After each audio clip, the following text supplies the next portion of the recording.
உங்கள ஒருவர் ஒரு தீமையை நடக்க கண்டால் அதை கையால தடுங்க. அப்படி இல்லை என்றால் ஃபபிலிசானிஹி, வாயால தடுங்க. அப்படியும் இல்லை என்றால் ஃபபி கல்பிஹி, உன்னுடைய உள்ளத்தால் வெறுத்து ஒதுக்கு. அப்படி ரசூலுல்லாஹ் சொல்லிட்டு சொல்றாங்க, நீ மனசால வெறுத்து ஒதுக்குறிய ஒரு தீமையை கண்டு, என்னடா இப்படி ஒரு தீமை நடக்குது அப்படின்னு மனசுல வேதனைப்படுதிய, அதாப்பா ஈமான்ல ரொம்ப ரொம்ப குறைஞ்ச ஒரு நிலை, பலகீனமான ஒரு நிலை. நீங்க ஒரு தீமையை கண்ட உடனே ரத்தம் கூட கொதிக்கலன்னு வைங்களேன், ஒண்ணு இல்லைன்னு அர்த்தம், சாக்கடை ஓடுதுன்னு அர்த்தம், ஈமான் ஓடலன்னு அர்த்தம். ஈமான் இருந்தால் குறைஞ்சபட்சம் அலாஃபுல் ஈமான், ஈமான்ல இறுதி நிலை, பலவீனமான நிலை இருந்தா கூட என்னடா இப்படி ஒரு தப்பு பண்றான் இப்படியா கேட்கணும்ல, என்னடா இவ்வளவு பெரிய அநியாயம் நடக்குது இப்படியா கேட்கணும்ல. இந்த உணர்வு கூட இல்ல, செத்த பிணமாக ஒருத்தன் இருக்கிறான், என்ன தீமை நடந்தாலும் பல்ல காட்டிட்டு போறான் அப்படின்னா இதற்கு பின்னால் அவனுடைய உள்ளத்துல கொஞ்சம் கூட ஈமான் இல்லன்றாங்க ரசூல். அவ்வளவு தீமை நீங்க பாக்குறீங்க. அட கொட்டை அடிக்கிறான், மேலதாளம், சிறுக்கு, தெரு தெருவாக ஊர்வலம் போயிட்டு இருக்கிறான், சிறுக்கை ஆதரிச்சு பேசுறான். நம்ம என்ன நினைக்கிறோம், நாங்க 40 வருஷம் தௌஹீத்வாதி, நாங்க 4 வருஷம் தௌஹீத்வாதி, இதையெல்லாம் பார்ப்பான். எவ்வளவு அநியாயம் நடக்கிறது. சிறுக்கை இன்றைக்கு துணிஞ்சு செய்கிறார்கள். ஒரு நேரத்தில் சிறுக்கை செய்கின்ற பொழுது ஒரு பயம் இருந்தது, கொடி ஊர்வலம் போகின்ற பொழுது, சப்பர ஊர்வலம் போகின்ற பொழுது ஒரு அச்சம் இருந்தது. இப்ப அப்படிலாம் கிடையாது. எவன்டா அப்படின்னு சிறுக்கை அவ்வளவு துணிஞ்சு செய்கிறார்கள். ரஹ்மத்துல்லாஹி வ பரக்காத்துஹு. கணேச நிறைந்த எல்லாம் வல்ல ஏக இறைவனின் நல்லடியார்களே, இந்த உலகத்திலே மனிதர்களை படைத்து அவர்களுக்கு தேவையான நல்வழிகளை சொல்வதற்காக திருமறை குர்ஆன் என்ற வேதத்தை இறைவன் அருளி இருக்கிறார். இந்த வேதத்திலே மனித சமுதாயத்திற்கு தேவையான அவசியமான பல்வேறு செயல் திட்டங்களை இறைவன் சொல்லி காட்டுகிறார். அதிலே மிக முக்கியமாக இம்மையிலையும் மறுமையிலையும் வெற்றி அடையக்கூடியவர்களுடைய நிலைப்பாடுகளையும் தெளிவாக குர்ஆனிலே சொல்லி காட்டுகிறார். அப்படி சொல்கின்ற பொழுது மறுமையில வெற்றி இழந்தவர்கள் யார், மறுமையில ஜெயிக்கக்கூடியவர்கள் யார், இரண்டு சாராருடைய நிலையையும் திருமறை குர்ஆனிலே வல்ல அல்லாஹ் சொல்லி காட்டுகிறார். வல் அஸ்ர் இன்னல் இன்சான லஃபீ குஸ்ர், காலத்தின் மீது சத்தியமாக மனிதர்கள் நஷ்டத்தில் தான் இருக்கிறார்கள், தோல்வியில் தான் இருக்கிறார்கள். இறைவன் எடுத்த எடுப்பிலேயே சொல்லக்கூடிய விதம் ஒரு வித்தியாசமான ஒரு விதத்தில் தான் இறைவன் ஆரம்பிக்கிறான். ஒன்று சத்தியத்தை சொல்லி ஆரம்பிக்கிறான், ரெண்டாவது நீங்க எல்லாம் ஜெயிச்சிட்டீங்க, உங்களுக்கு தோல்வி என்பதே கிடையாது, நஷ்டம் என்பதே கிடையாது என்று இறைவன் ஆரம்பிக்கல. பொதுவாக உலகத்துல பாசிட்டிவாக பேசுங்க, அதுதான் மனிதனுக்கு நல்லது அப்படின்னு சொல்லி பல்வேறு மன தத்துவ நிபுணர்கள்லாம் பேசுவாங்க. எதையும் நெகட்டிவாக எடுக்காதீங்க, பாசிட்டிவாகவே பேசி பழகுங்க அப்படின்பாங்க. இறைவன் அதுக்கு நேர் மாற்றமா பேசுறான். மனிதர்கள் எல்லாருமே நஷ்டத்தில் தான் இருப்பார்கள், மனிதர்கள் என்றால் அவன் தோல்வியில் தான் இருப்பான் என்று சொல்லிவிட்டு அதுல இருந்து ஜெயிக்கக்கூடியவர்கள், அதுல இருந்து முன்னேற்றம் அடையக்கூடியவர்கள் யார் என்றால் 4 பேர் தான். 4 சாராரை இறைவன் சொல்லுகிறான். இல்லல்லதீன ஆமனு, நம்பிக்கை கொண்டவர்கள், வஅமிலு ஸாலிஹாத்தி, அந்த நம்பிக்கையின் அடிப்படையில் செயல்படக்கூடியவர்கள், வதவாசோ பில் ஹக்கி வதவாசோ பிஸ் ஸபர், நன்மையை தாவாவை எடுத்து சொல்லக்கூடியவர்கள், அதே போன்று தாவா களத்தில் ஏற்படுகின்ற சங்கடங்களை சகித்து கொள்ளக்கூடியவர்கள். ஈமான் கொண்டவர்கள், நற்கர்மங்கள் செய்யக்கூடியவர்கள், தாவா பண்ணக்கூடியவங்க, அந்த தாவாவினால் ஏற்படுகின்ற சங்கடங்களை சகித்து கொள்ளக்கூடியவர்கள். இந்த 4 பேர் தான் ஜெயித்தவர்கள் என்று இறைவன் சொல்கிறான். அப்படி என்றால் என்ன அர்த்தம்? இந்த 4 பண்பும் இல்லாதவர்கள் தோல்வியுற்றவர்கள். அதனால்தான் அழுத்தம் திருத்தமாக அல்லாஹ் சொல்லி காட்டுகிறான். உன்னிடத்தில் ஈமான் இல்லையா, நீ தோத்துட்ட. உன்னிடத்தில் நற்கர்மங்கள் இல்லையா, நீ தோத்துட்ட. உன்னிடத்தில் தாவா பணி இல்லையா, நீ தோத்துட்ட. உன்னிடத்தில் தாவா பணி செய்கின்ற பொழுது, கஷ்டங்கள் வருகின்ற பொழுது பொறுமையோடு சகிப்புத்தன்மையோடு நீ இருக்கிறியா, அது ஓகே. சகிப்புத்தன்மை இல்லையா, நீ தோத்துட்ட. ஈமான் இல்லை என்றால் எப்படி தோல்வியோ, நற்கர்மங்கள் இல்லை என்றால் எப்படி தோல்வியோ, அதே போன்ற லிஸ்டில் அல்லாஹ் சொல்லி தருகிறான், தாவா என்ற இந்த பிரச்சாரத்தை நீ செய்தால் உனக்கு வெற்றி, தாவா என்று சொல்லப்படுகின்ற இந்த பிரச்சாரத்தில் இருந்து நீ ஒதுங்கி விட்டால் உனக்கு தோல்வி. இதை விட இறைவன் வேறு சில இடங்களில் தெளிவுபடுத்துகிறான். ஆனால் இந்த இடத்துல முத்தாய்ப்பாக, நீ மறுமையிலே ஜெயிக்கணுமா, உலகத்தில் தாவா பணி உனக்கு அவசியம், மறுமையிலே நீ தோக்கணுமா, தாவா பணியை விட்டுட்டு போய்கிட்டே இரு. இந்த கருத்தில் இறைவன் இங்கே அழுத்தமாக பதிவு செய்கிறான். அதனாலதான் திருக்குர்ஆன்ல பல்வேறு இடங்களில் நீங்கள் பார்த்தீர்கள் என்றால் திரும்ப திரும்ப இந்த தாவாவை வலியுறுத்தக்கூடிய ஏராளமான வசனங்கள். வல்தக்கும் மின்கும் உம்மத்துன் யதுஊன இலல் கைரி வயமுரூன பில் மஅரூஃப் வயன்ஹவுன அனில் முன்கர், உங்களிலே ஒரு சாரார் நன்மை ஏவட்டும் தீமையை தடுக்கட்டும், இந்த தாவா பணியை செய்து கொண்டே இருக்கட்டும் அப்படிமா. குந்தும் கைர உம்மத்தின் உஹ்ரிஜத்தில் இன்னாஸ் தஅமுரூன பில் மஅரூஃப் வ தன்ஹவுன அனில் முன்கர், உங்களிலே நல்லவர்கள் யார் என்று தெரியுமா, உங்களிலே சிறந்தவர்கள் யார் என்று தெரியுமா, அவங்க தான் இந்த தாவா பணியை கையில் எடுத்திருக்கக்கூடியவர்கள், நன்மை ஏவி தீமையை தடுக்கக்கூடிய இந்த பணியை செய்யக்கூடியவர்கள் என்று இப்படி சொல்லி காட்டுவான். எந்த அளவுக்கு திருமறை குர்ஆன்ல நீங்க பார்த்தீர்கள் என்றால் தாவா என்பது உயிர் மூச்சு என்ற அளவிற்கு குர்ஆன்ல திரும்ப திரும்ப அல்லாஹ் சொல்லுவான். நபி அவர்களுக்கு அல்லாஹ் சொல்றானே, பல்லிக் மா உன்சில இலைக், நபியே, நபி என்பது பெருமைக்குரிய ஒரு பதவி அல்ல. இதை அந்த வசனத்தில் இருந்து நீங்க புரியலாம். பல்லிக் மா உன்சில இலைக், உங்களுக்கு எதை வேதமாக வஹியாக அறிவித்திருக்கிறனோ அதை நீங்க தாவா பணி மூலமாக எடுத்து சொல்லிருங்க. ஃபஇல்லம் தஃபால், அப்படி நீங்கள் தாவா பண்ணவில்லை என்றால் ஃபமா பல்லகத்த ரிசாலா, அல்லாஹ்வுடைய அந்த தூது செய்தியை நீங்கள் சொன்னவராக ஆக மாட்டீர்கள். அப்படின்னா என்ன அர்த்தம்? நபி என்பதற்கு தகுதியே என்னன்னா தாவா பண்ணுவது. நபி என்பதற்கு எல்லா இறை தூதரை நீங்க பாருங்க, தாவா பண்ணாத, தாவா களத்தில் இருந்து ஒதுங்கி இருக்கக்கூடிய அந்த சாயல் கூட இல்லாத ஒரு இறை தூதர் இந்த உலகத்தில் உண்டா? அல்லாஹ் அப்படி அனுப்பி இருக்கிறானா? அவங்க மட்டும் இல்ல, அந்த நபிமார்களுக்கு நபி தோழர்கள் இருந்தார்களே, நபிமார்களோடு ஈமான் கொண்டவர்கள் இருந்தார்களே, அது ஆத நபியுடைய காலமா இருக்கட்டும், ரசூலுல்லாஹ்வுடைய காலமா இருக்கட்டும், இவங்கள யாராவது ஒரு ஆளு தாவாவை கொஞ்ச நேரம் ஒதுக்கி வைப்போம் அப்படின்னு ஓரம் கட்டப்பட்டவர்கள் அல்லது ஓரமாக இருந்தவர்கள் யாரும் உண்டா? ஒரு காலத்திலையும் பார்க்க முடியாது. அதனாலதான் அல்லாஹ் சொல்றான், நபி என்பது பெருமைக்குரிய பதவியெல்லாம் கிடையாது, தாவா செய்யக்கூடிய பதவி. தாவா பண்ணணும், தாவா பண்ணா நீங்க நபி, தாவா பண்ணவில்லை என்றால் எனக்கு அது சரிப்பட்டு வராது அப்படின்னா நீங்க நபியாக இருக்க முடியாது. எவ்வளவு அழுத்தம், எவ்வளவு தெளிவாக இறைவன் பேசுகிறான்.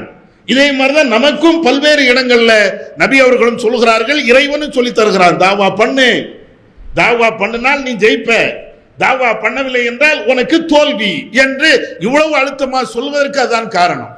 நபிகள் நாயகம் ஸல்லல்லாஹு அலைஹி வஸல்லம் அவர்கள் சொல்கிறார்கள், பல்லிகு அன்னி வலவ் ஆயா, என் மூலமாக ஒரே ஒரு தகவல், ஒரு சின்ன சின்ன செய்தி அது கிடைத்தாலும் அடுத்தவருக்கு நீங்க எடுத்து சொல்லிருங்க, தாவா பண்ணி விடுங்கள். உனக்கு ஒரு செய்தி தெரியுதா, தெரிஞ்சிடுச்சுன்னா அடுத்தாண்ட சொல்லிரு, சொல்லாம நீ இருக்காது. ஒரு ஆயத்தை படிச்ச, ஒரு ஹதீஸை படிச்ச, ஒரு நல்ல செய்தியை நீ தெரிஞ்சுக்கிட்ட அப்படின்னா யாருக்காவது நீ சொல்லி விடு. சொல்லாம இருப்பது என்பது அது நல்ல பண்பு அல்ல, கண்டிப்பா சொல்லு. இப்படி குர்ஆன்ல ஹதீஸ்ல நம்ம அடிக்கடி கேள்விப்படுகின்ற ஏராளமான வசனங்கள் அனைத்துமே திரும்ப திரும்ப போதிப்பது, தாவா செய்தால் முஸ்லிம், தாவா செய்தால் நல்லவர்கள், தாவாவை விட்டுவிட்டால் ஈமான் இருக்காது, தாவாவை விட்டுவிட்டால் நல்லவனாக வாழ முடியாது என்ற கருத்தில் நிறைய செய்திகள் இருக்கிறது. தாவானா என்ன? நம்ம குறுகிய ஒரு வட்டத்தில் யோசிச்சுக்கிட்டே இருக்கிறோம். தாவா என்றால் என்ன? மெகாஃபோனை பிடிச்சி ஒரு 5 நிமிஷம் பேசினால் அதுக்கு பேர் தாவா. ஒரு தெருமுனை கூட்டத்தில் போய் நம்ம பேசினால் அதுக்கு பேர் தாவா. பப்ளிக் மீட்டிங்ல மைக்க பிடிச்சி பேசினால் அதுக்கு பேர் தாவா. தாவா என்றாலேயே ஏதோ மைக்க பிடிச்சி பேசினா தான் தாவா, மைக்க விட்டுட்டு பேசினால் அதுக்கு பேர் கூட தாவா இல்லை அப்படிங்கிற மாதிரி எல்லாம் நமக்குள்ள ஒரு குறுகிய வட்டத்தை போட்டிருக்கிறோம். தாவா என்பது குறுகிய வட்டம் அல்ல, அது பறந்து விரிந்த ஒரு சமூக பணி, அதுக்கு பேர் தான் தாவா.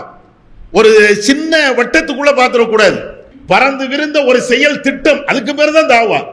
நீங்க ஹதீஸ்கள்ல ஆயத்துகள்ல எல்லாத்தையும் நீங்க பாருங்க, பேசுவது தாவா தான். ஒரு ஆளிடத்தில் நீங்கள் குர்ஆன் ஹதீஸை எடுத்து சொல்லி நீங்க பேசுறீங்க, தாவா தான். மைக்கு பிடிச்சி பப்ளிக் மீட்டிங் போட்டு ஷிர்கை, பிதாத்தை, அனாச்சாரங்களை சமூகத்தில் நடக்கக்கூடிய தீமைகளை கண்டிச்சு பேசுறீங்க, தாவா தான். மெகாபோன் பேசுறீங்க, தாவா தான். தாவா இல்லைன்னு சொல்லல, பேசுவது என்பது தாவா. அல்லாஹ் குர்ஆனில் சொல்லி காட்டுகிறான், உதுஉ இலா சபீலி ரப்பிக பில் ஹிக்மதி வல் மௌஇலத்தில் ஹஸனா. நபி அவர்களே, இந்த மக்களிடத்துல ஹிக்மா, நுண்ணறிவோடு நீங்கள் தாவா பண்ணுங்க. அல்லாஹ்வின்பால் அவர்களுக்கு நீங்கள் அழைப்பு கொடுங்கள். வல் மௌஇலத்தில் ஹஸனா, அழகான உபதேசம், அழகான அற்புதமான உபதேசம். இந்த உபதேசத்தின் மூலமாக மக்களை இறைவன்பால் நீங்கள் அழைப்பு கொடுங்கள். அல்லாஹ் குர்ஆன்ல சொல்றான். பேசுவது, 4 பேர்கிட்ட கருத்துக்களை எடுத்து சொல்வது, இது தாவா. ஆனால் அது மட்டும் தாவாவா? ஒரு கூட்டத்தில் போய் நம்ம பேசிவிட்டோம் என்றால் என் வேலை முடிஞ்சிடுச்சு, தாவா பண்ணிட்டேன். சில பேர் பேச தெரியாது, மைக்கு பிடிச்சாலேயே தப்பும் தவறுமாக வார்த்தைகள் வரும், கைகாலெல்லாம் நடுங்கும், பேச முடியாது. அப்ப என்ன நினைக்கிறோம்? எனக்கெல்லாம் தாவா சரிப்பட்டு வராதுங்க, எனக்கு மைக்கு பிடிச்சால் கையெல்லாம் நடுங்குங்க, 4 பேருக்கு மத்தியில 10 பேருக்கு மத்தியில எந்திரிச்சு சலாம் கூட சொல்ல முடியாதுங்க, அதனாலதான் தாவா பண்ணல. அப்படியா? தாவாங்கிறது இந்த மைக்கை பிடிச்சு பேசுறது மட்டும்தான் தாவாவா? ஒரு கூட்டத்தில் எந்திரிச்சு நின்றுட்டு பேசிட்டால் அதுக்கு பேர் தான் தாவாவா? அதுவும் தாவா. இந்த வசனத்தின் அடிப்படையில் அதுவும் தாவா. ஆனா அது மட்டும் தாவா அல்ல. ஏராளமான தாவா பணிகளை நபி அவர்கள் சொல்லி தருகிறார்கள். ஒருவர் சொல்ல இன்னொரு ஆள் கேட்க, இது தாவா. அவர் பேசுகிறார், நான் கேட்கிறேன், இதுவும் தாவா. பேசுவது எப்படி தாவாவோ, அந்த பேச்சை, அந்த நல்ல செய்தியை நான் காது கொடுத்து கேட்கிறேன்னு, இதுக்கு பேரு தாவா. காது கொடுத்து கேட்கவில்லை என்றால் அதுக்கு பேரு தாவா அல்ல, அதுக்கு பேரு நஷ்டம். அது நான் பின்னால நான் சொல்றேன். ரசூலுல்லாஹ் எவ்வளவு சாபம் விடுகிறார்கள் தெரியுமா? ஒரு தாவாவை கேட்கவில்லை என்றால் ரசூலுல்லாஹ் சொல்றாங்க, வைலுல் லி அக்மாயில் கவுல். ரசூலுல்லாஹ் சொல்றாங்க, நாசமா போட்டும் சில பேர். யார் தெரியுமா? எவன் தாவாவை கேட்காம இருக்கிறானோ, கண்டும் காணாமல் இருக்கிறானோ, செய்திகள் காதுல உளுந்தும் உள்வாங்காமல் இருக்கிறானோ, இவன் நாசமா போட்டும் அப்படிங்கிறாங்க.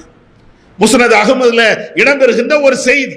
அப்ப இதெல்லாம் எதை நமக்கு வலியுறுத்துகிறது என்றால், தாவா என்பது பேசுறது மட்டும் தாவா அல்ல. கேளுங்க, 4 செய்தியை கேளுங்க. ஒரு பள்ளிவாசல்ல உட்காருங்க, ஒரு தெருணையில உட்காருங்க, ஒரு ஆள் ஹதீஸ படிக்கட்டும், இன்னொரு நான் கேட்கிறேன், ஒரு ஆள் ஆயத்தை படிக்கட்டும், நான் கேட்கிறேன், ஒரு ஆளுக்கு தெரிஞ்ச அந்த இஸ்லாமிய கருத்தை சொல்லட்டும், நான் கேட்கிறேன். இப்படி கேட்பது என்பது அதுவும் தாவா தான். ரசூலுல்லாஹ் அப்படி சொல்லி தரார்கள், அதுதான் தாவா. எப்படி? ஹதீஸ்ல நாம அடிக்கடி கேள்விப்படுகின்ற ஒரு செய்திதான். நபிகள் நாயகம் ஸல்லல்லாஹு அலைஹி வஸல்லம் அவர்கள் ஒரு சபையில இருக்கிறாங்க. 3 நபர்கள் வருகிறார்கள். ஒரு ஆளு கூட்டத்தில் இடிச்சு புடிச்சிட்டு ரசூலுல்லாஹ் பக்கத்துல வந்து உட்கார்றாரு. இன்னொரு ஆளு அப்படியே ஓரமா அப்படி சாஞ்சிட்டு அப்படியே உட்கார்ந்துட்டு இருக்கிறாரு. இன்னொரு ஆளு கூட்டம் நடக்குது, சரி நடக்கட்டுமே அப்படின்ட்டு போயிடுறாரு. ரசூலுல்லாஹ் அந்த நிகழ்ச்சியில வந்து போன அந்த 3 பேரையும் ரசூலுல்லாஹ் சொல்றாங்க. இந்த 3 பேரை பத்தி உங்களுக்கு சொல்லட்டுமா? ஒருவர் அந்த கூட்டத்தை இடித்து கொண்டு என் பக்கத்துல வந்து இருந்தார். அவர் யாரு? அந்த தாவாவுடைய ஆர்வப்பட்டவர், குர்ஆன் ஹதீஸை நல்ல செய்தியை கேட்க வேண்டும் என்று வந்திருக்கக்கூடிய ஒரு மனிதர். இவர் இறைவனை நேசிக்கிறார், அவரை அல்லாஹ் நேசிக்கிறார். எதுக்கு சொன்னாங்க ரசூலுல்லாஹ்? மைக்கு பிடிச்சு பேசுறதுக்கு மட்டும் சொல்லல, ரசூலுல்லாஹ் பேசுறத கேட்க வந்தார்ல, கேட்க வந்த இடத்துலயும் முதல் சஃப்ல வந்து இருந்தார்ல. அதுக்குண்டான அடையாளம் என்ன தெரியுமா? நீங்க தாவாவை கேட்க வருகிறீர்கள் என்றாலேயே இறைவனுடைய அந்த அன்பு கிடைக்கிறது. இறைவன் உங்களை நேசிக்கிறான். பயானு கேட்க வந்தா, பயானு கேட்க வந்தா இறைவனுடைய நேசம் கிடைக்கிறது. ரசூலுல்லாஹ் 2ஆம் மனுஷனை பத்தி சொல்றாங்க. அப்படியே வந்தார, அந்த செவுத்து ஓரமா சாஞ்சிட்டு அப்படியே போனார. ரசூலுல்லாஹ் சொல்றாங்க, அவர் வெட்கப்பட்டார், அவரை விட்டும் அல்லாஹ் வெட்கப்படுகிறான். நான் அப்படியே ஒரு கூட்டம் நடக்கிறது, தாவா கூட்டம் நடக்கிறது, குர்ஆன் ஹதீஸே சத்தியத்தை பேசுறாங்க, அப்படியே ஓரமா நின்று அப்படியே வேடிக்கை பார்த்துட்டு போறேன் பாருங்க, நான் வெட்கப்படுகிறேன் அர்த்தமா? அப்படின்னா என்ன அர்த்தம்? இறைவன் என்னை பார்த்து வெட்கப்படுகிறான், நன்மையான விஷயத்தில் இல்ல. குர்ஆன் ஹதீஸை கேட்கறதுக்கும் முண்டை அடிச்சுட்டு வராம இருக்கிறானு, அப்படியே ஓரமா போய் நிக்கிறானு. ஒரு டான்ஸ் நடக்கட்டுமே, எல்லாத்தையும் இடிச்சு தள்ளிக்கிட்டு போய் நிக்கிறான். குர்ஆன் ஹதீஸ்னா குர்ஆன் ஹதீஸ் தானா பேசட்டுமே. ஒரு குர்ஆன் ஹதீஸ் நடக்கக்கூடிய வகுப்புல வந்து உட்கார முடியல, நமக்கு அப்பதான் வேலை வரும், போனை தூக்கிட்டு உடனே ஓடுவோம். என்ன அர்த்தம் தெரியுதா? புறக்கணிக்கிறாய். யார? ஜமாத் அல்ல, இங்க உபதேசம் செய்யக்கூடிய ஆளே அல்ல, இந்த பள்ளியே அல்ல, இறைவனை புறக்கணிக்கிறாய். தாவாவில் கலந்து கொள்ளாமல் அங்கே பேசப்படுகின்ற செய்திகளுக்கு காது செவிமடுக்காமல் நீ போகிறாய் என்றால் பேசக்கூடிய ஆட்களுக்கு நஷ்டம் அல்ல, அங்க வந்திருக்கக்கூடிய மற்ற ஆட்களுக்கு நஷ்டம் இல்ல, கூட்டத்தை ஏற்பாடு செய்யக்கூடிய ஜமாத்துக்கு நஷ்டம் இல்ல, உனக்குத்தான் நஷ்டம். தாவா என்பது அடுத்த ஆளு கிடையாதுங்க, சுயநலம் நனக்குத்தான். ஒருவர் பேசுகிறார், ஒருவர் கேட்கிறார் என்றால் சுயநலத்துக்கு தான், மறுமையில ஜெயிக்கணும். அதைத்தான் இங்க என்ன அது விசாம நடக்கட்டுங்க. அப்ப எவ்வளவு இது. அதே மாதிரி இன்னொரு ஹதீஸை நீங்க பாருங்க. நபி அவர்கள் சொல்வார்கள், ஒரு சபையில் குர்ஆனை படிக்கிறார்கள், ஹதீஸை படிக்கிறார்கள், மாறி மாறி அதை பற்றி டிஸ்கஷன் பண்ணிக்கிட்டே இருக்கிறாங்க. நல்ல செய்திகளை இவர் சொல்ல அவர் கேட்க, அவர் சொல்ல இவர் கேட்க, இப்படின்னு ஒரு சபை இருக்கிறது என்றால் அவர்களுக்கு சக்கீனா அமைதி ஏற்படுகிறது. அந்த சபையில ஒரு அமைதியை இறைவன் தருகிறான். அது மாத்திரமில்ல, அல்லாஹ்வுடைய அருள் அங்கே சூழ்ந்து கொள்கிறது. வானவர்கள் அவர்களுக்காக வேண்டி பிரார்த்தனை செய்கிறார்கள். இது எல்லாத்தையும் தாண்டி இறைவன் அந்த கூட்டத்தை நேசிக்கிறான். எந்த அளவுக்கு நேசிக்கிறான் தெரியுமா? அல்லாஹ் தன் கூட இருக்கக்கூடிய வானவர்களிடத்தில் பேசுகிறான், என் அடியாரை பார், என்னுடைய அடியாரை பார். பள்ளிவாசல்ல உட்கார்ந்து அவன் குர்ஆனை படிக்கிறான், ஒரு ஆளுக்கு சொல்லி கொடுக்கிறான், அவங்க கேட்கிறாங்க, அவர் சொல்லுகிறார், இவர் கேட்கிறார். எவ்வளவு அற்புதமான அடியார்கள்! இறைவன் தன்னோடு இருக்கக்கூடிய ஆட்களோடு நம்மை பற்றி, நம்முடைய பெருமை பற்றி அல்லாஹ் பேசுகிறான். உலகத்துல இறைவன் சொல்லக்கூடிய எல்லா இடத்திலையும் நீங்க பாத்தீங்கன்னா இறைவனுடைய பெருமையை தான் நம்ம பேசணும். எல்லா இடத்திலையும் நீங்க பாருங்க, இறைவனை புகழணும், இறைவனை போற்றணும், அப்படிதான் சொல்லுவான். ஆனா இதுக்கு நேர் மாற்றமா ஒரு சபையில குர்ஆன் ஹதீஸ் பேசக்கூடிய அந்த சபையில இருந்தால் இறைவன் ஒன்னை பாராட்டுகிறான். வேற என்னங்க வேணும்? வேற என்ன வேணும்னு? இந்த உலகத்துல நம்ம பிள்ளை பாராட்டுவது, நம்முடைய தலைவர்கள் பாராட்டுவது, நம்முடைய மனைவி பாராட்டுவது, ஜமாத்து தலைவர்கள் பாராட்டுவது, இது எல்லாம் கால் தூசி. இறைவன் பாராட்டுகிறான் என்றால் அதை விட உயர்வான ஒரு மதிப்பு, உயர்வான ஒன்று வேற ஏதாவது இருக்க முடியுமா? கொஞ்சம் யோசிச்சு பாருங்க. எதுக்கு அல்லாஹ் கொடுக்கிறான்? நீ ஒரு நல்ல செய்தியை கேட்கிறதுக்கு. நல்ல செய்தியை நீ கேட்க வந்து விட்டாய் என்றால் இவ்வளவு பெரிய நன்மைகள் உனக்கு அப்படியே இருக்கப்பா, வா கேளு. உனக்கு பேச தெரியல, வேண்டாம், பேச வேண்டாம். மைக்கு பிடிக்க தெரியல, வேண்டாம். 4 பேருக்கு முன்னால சாதாரணமாக ஒரு ஆயத்தை ஹதீஸை பேச தெரியல, வேண்டாம். உனக்கு வாயே இல்லாம போட்டும், வேண்டாம், ஊமையா கூட இருந்துட்டு போ, வா வந்து உட்காரு, சபையில வந்து உட்காரு, நல்ல விஷயத்தை உன் காதுல நீ கேளு. இதை விட வேற என்ன வேணும்? அல்லாஹ் நம்மை பற்றி பெருமை பேசுகிறான், அவனுடைய அருள் கிடைக்கிறது என்றால் இதனாலதான் அல்லாஹ் அந்த சூரத்துல் அஸ்ர்ல சொல்றான், நீ கேட்டால் உனக்கு அருள், கேட்கவில்லை என்றால் உனக்கு நஷ்டம். நஷ்டவாளிகளுடைய லிஸ்ட்ல இறைவன் சேர்க்கிறது இப்படித்தான். இதை விட இன்னொன்னு என்ன தெரியுமா? ஒரு மனிதர் தாவா என்ற இந்த சிந்தனை இல்லை என்றால், அல்லது அதை புறக்கணிக்கிறான் என்றால், எனக்கு தேவையில்லை, அந்த 2 பேர் பார்த்துக்கிடுவாங்க. தாவா பணிகளுக்கெல்லாம் 2 பேர் இருக்கிறாங்க, நேர்ந்து விட்டுட்டோம், அவங்க மட்டும்தான் தாவா பணி, எனக்கு அது அவசியமே இல்லை. மைக்கு பிடிச்சி பேசுறது மட்டும் இல்லை, அந்த சபையில கலந்து கொள்றது எல்லாமே தாவா தான்.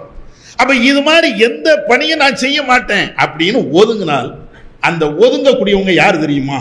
ஒன்று ஈமான் இல்லாதவர்களா இருக்கணும், அப்படி இல்லை என்றால் பெருமை பிடிச்ச அகம்பாவம் பிடிச்சவனாக இருக்கணும்.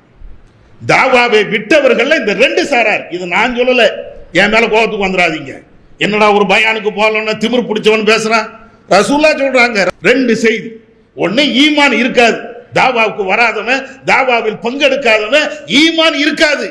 அப்படி இல்லை என்றால் பெருமைக்காரனாக இருப்பான். இந்த 2 தான். 2க்கு என்ன ஆதாரம்? நபிகள் நாயகம் ஸல்லல்லாஹு அலைஹி வஸல்லம் சொல்றாங்க, மன் ரஆ மின்கும் முன்கரன் ஃபல்யுகையிரு பியதி.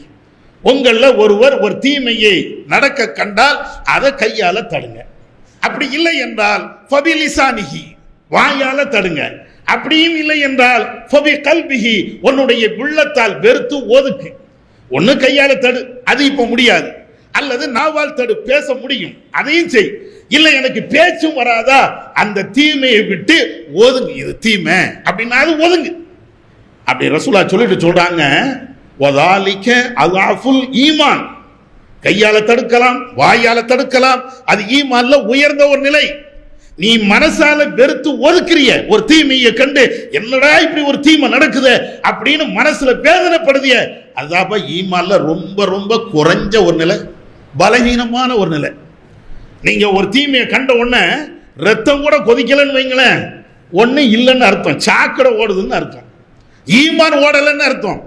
ஈமான் இருந்தால் குறைஞ்சபட்சம் அலாஃபுல் ஈமான், ஈமான்ல இறுதி நிலை, பலவீனமான நிலை இருந்தா கூட என்னடா இப்படி ஒரு தப்பு பண்றான் இப்படியா கேட்கணும்ல, என்னடா இவ்வளவு பெரிய அநியாயம் நடக்குது இப்படியாவது கேட்கணும்ல, அதை கூட கேட்காம இருக்கான். இந்த உணர்வு கூட இல்லை. செத்த பிணமாக ஒருத்தன் இருக்கிறான், என்ன தீமை நடந்தாலும் பல்ல காட்டிட்டு போறான் அப்படின்னா இதற்கு பின்னால் அவனுடைய உள்ளத்துல கொஞ்சம் கூட ஈமான் இல்லைன்றாங்க ரசூலுல்லாஹ். அவ்வளவு தீமை நீங்க பாக்குறீங்க. ஆனா கொட்டை அடிக்கிறான், மேலதானம், சிறுக்கு, தெரு தெருவாக ஊர்வலம் போயிட்டு இருக்கிறான், சிறுக்கை ஆதரிச்சு பேசுறான். நம்ம என்ன நினைக்கிறோம், நாங்க 40 வருஷ தௌஹீத்வாதி, நாங்க 4 வருஷ தௌஹீத்வாதி. இதையே அல்லாஹ் பார்ப்பான், இதையே அல்லாஹ் பார்ப்பான். எவ்வளவு அநியாயம் நடக்கிறது. சிறுக்கை இன்றைக்கு துணிஞ்சு செய்கிறார்கள். ஒரு நேரத்தில் சிறுக்கை செய்கின்ற பொழுது ஒரு பயம் இருந்தது. கொடி ஊர்வலம் போகின்ற பொழுது, சப்பர ஊர்வலம் போகின்ற பொழுது ஒரு அச்சம் இருந்தது. இப்ப அப்படிலாம் கிடையாது. எவன்டா அப்படின்னு சிறுக்கை அவ்வளவு துணிஞ்சு செய்கிறார்கள். நம்ம என்ன செய்யறோம், கூட்டம் நடக்குதுல அவர் போய்க்கிடுவாரு, இங்க குரான் கிளாஸ் இவர் போய்க்கிடுவாரு. எனக்கு வேலை இருக்குப்பா. எங்க போறீங்க, நரகத்துக்கு போறீங்களா? செல்போனை தூக்கிட்டு எங்க போறோம்? சொர்க்கம் போனா தாவால இருக்கணும், நரகம் போறதா எப்படினாலும் போயிடலாம். எதுக்கு போறோம்? ஒரு தீமை நடக்கிறது, அநியாயம் நடக்கிறது. அந்த தீமையை நம்மளால வாயால பேச முடியல, அல்லது பேசக்கூடிய இடத்துல கூட கலந்து கொள்ள முடியல அப்படின்னா, இதை விட ஈமான் இல்லாத ஒருத்தன் தானே இதெல்லாம் இருக்கும். ஈமான் இல்லாத ஒருத்தன் தானே இதெல்லாம் இருக்கும். ஒரு தீமையை பார்த்து கண்டும் காணாமலும் இருப்பது என்பது ஈமான் இல்லாத ஒருத்தன் தான் இருக்கணும். நீங்க முடிவெடுங்க, ஈமான் தாரியா அல்லது ஈமான் இல்லாதவர்களா? இது ஒண்ணு. ரசூலுல்லாஹ் இன்னொரு செய்தியை சொல்றாங்க, முஸ்னது அஹ்மதுல வருது, புகார்ல வேறு வேறு வார்த்தைகளையும் வருது. எப்படி வருது? நபிகள் நாயகம் ஸல்லல்லாஹு அலைஹி வஸல்லம் அவங்க சொல்றாங்க, பெருமை பிடித்தவனுக்கு சொர்க்கம் கிடையாது, அவன் சொர்க்கம் போக மாட்டான். யாருக்கு பெருமை இருக்கிறதோ அவன் சொர்க்கம் போக மாட்டான் அப்படின்ட்டாங்க. அதுல ரசூலுல்லாஹ்ட்ட வந்து பெருமைனா என்ன அப்படின்னு சொல்லும் போது அல்லாஹ்வுடைய தூதர் சொல்லுவாங்க, பத்தருல் ஹக், சத்தியத்தை மறைக்கிறது. உனக்கு சத்தியம் தெரியுதுல்ல, அதை அடுத்த சொல்லாம மறைக்கிறிய, இதுதானப்ப பெருமை. வகம்துன் நாஸ், மக்களை இழிவாக நினைப்பது, இதுவும் பெருமை அப்படிங்கிறாங்க ரசூலுல்லாஹ். இப்ப நம்மளுக்கு எத்தனை பேருக்கு குர்ஆன் ஹதீஸ் தெரியும்? சுன்னா இதுதான், ஹதீஸ் இதுதான் தெரியுமா தெரியாதா? மார்க்கம் இதுதான், சத்தியம் இதுதான், அசத்தியம் இதுதான் தெரியுமா தெரியாதா? எத்தனை பேர்கிட்ட சொன்னீங்க? அல்லது சொல்லக்கூடிய சபையில எத்தனை பேர் நம்ம இருந்தோம்? அப்ப என்ன அர்த்தம்? பெருமை பிடிச்சவன் தான் இந்த தாவாவில் இருக்க மாட்டான். பெருமை இல்லாதவன் கண்டிப்பா தாவாவில் இருப்பான். இது ஒண்ணா? இதே ஹதீஸ் முஸ்னது அஹ்மதுல வருது. நூஹ் நபி அவர்கள் பேசிய செய்தியாக வருகிறது. நபிகள் நாயகம் ஸல்லல்லாஹு அலைஹி வஸல்லம் அவர்கள் ஒரு சபையில இருக்கிறாங்க. கிராமப்புறத்தை சார்ந்த ஒரு ஆள் வருகிறார். அவர் நல்ல பட்டாடை போட்டு நல்ல ஜிகு ஜிகு ஜிகுன்னு வாராரு. ரசூலுல்லாஹ் வந்தோடனே கேட்கிறாங்க, என்னப்பா ஆடை போட்டிருக்கிற? முட்டாப்பைய போடக்கூடிய ஆடை போட்டிருக்கிறியா? ரசூலுல்லாஹ் அப்படிதான் கண்டிக்கிறாங்க. ஒரு முஸ்லிமா இருந்தால் அவர் செய்யக்கூடிய தீமையை இப்படியும் கண்டிப்பாங்க. இது எல்லாம் அறிவாளிகள் போடக்கூடிய ஒரு ட்ரெஸ்ஸா, முட்டாள்கள் போடக்கூடிய ஒரு ட்ரெஸ் இல்ல அப்படின்னு ட்ரெஸ்ஸை கழட்டி வைங்கட்டாங்க. ஏன்னா பட்டாடை மார்க்கத்தில் கூடாதுல. அதனால அதுக்கு பின்னாடி நபிகள் நாயகம் ஸல்லல்லாஹு அலைஹி வஸல்லம் அவர்கள் கூடியிருந்த தோழர்களுக்கு சொல்றாங்க, நூஹ் நபியை பற்றி உங்களுக்கு தெரியுமா? நூஹ் நபி அவர்கள் இறக்கக்கூடிய சமயத்தில் தன்னுடைய பிள்ளைக்கு ஒரு 4 விஷயத்தை வசியத்து செய்றாங்க. நூஹ் நபி என்ன? நூஹ் நபி சொன்னதாக ரசூலுல்லாஹ் சொல்றாங்க, தன்னுடைய பிள்ளையை கூப்பிடுறாங்க இறக்கக்கூடிய நேரத்தில், ஏப்பா மகனே, உன்னிடத்தில் 4 விஷயத்தை சொல்ல போறேன், அதை எல்லா காலத்திலையும் நீ பிடிச்சுக்க. ஒண்ணு என்ன? லா இலாஹ இல்லல்லாஹ் என்ற கலிமத்து தௌஹீத், வணக்கத்துக்குரியவன் அல்லாஹ் ஒருத்தன் தான், கடவுள் ஒருத்தன் தான். இதை நீ வலுவாக பற்றி பிடித்துக்கொள். எந்த அளவுக்கு தெரியுமா? 7 வானங்கள் 7 பூமி இது எல்லாம் ஒரு கையில் இருக்கிறது. லா இலாஹ இல்லல்லாஹ் என்பது இன்னொரு கையில் இருக்கிறது. எது வெயிட் தெரியுமா? இந்த லா இலாஹ இல்லல்லாஹ். நூஹ் நபி பிள்ளைக்கு சொல்றாங்க, இந்த 7 வானம் 7 பூமியை விட மிக கனமான ஒன்று எதுன்னு கேட்டா இந்த லா இலாஹ இல்லல்லாஹ். எதுக்கு சொல்ல வராங்க? ஓமையோடு ஏன் சொல்றாங்க? கலிமா தௌஹீத் என்பதுதான் இந்த உலகத்தை விட சிறந்தது. ஏகத்துவ கொள்கை என்பதுதான் உலகத்தை விட சிறந்தது. நூஹ் நபி அடுத்து சொல்றாங்க, இந்த 7 வானம் 7 பூமி இருக்கிறது, அந்த 7 வானத்தையும் 7 பூமியையும் உடைக்கக்கூடிய ஆற்றல், சுக்குநூறாக ஆக்கக்கூடிய ஆற்றல் இந்த கலிமா தௌஹீதுக்கு தான் உண்டு. நூஹ் நபி அப்ப அறிவார்ந்த விஷயத்தான் பேசுவாங்க. அவங்க ரொம்ப அறிவுபூர்வமா பேசுவாங்க. இதுல நிறைய விஷயங்கள் சொல்லலாம், இருந்தாலும் நான் சுருக்கமா சொல்றேன். அப்ப அதை சொல்லிட்டாங்க.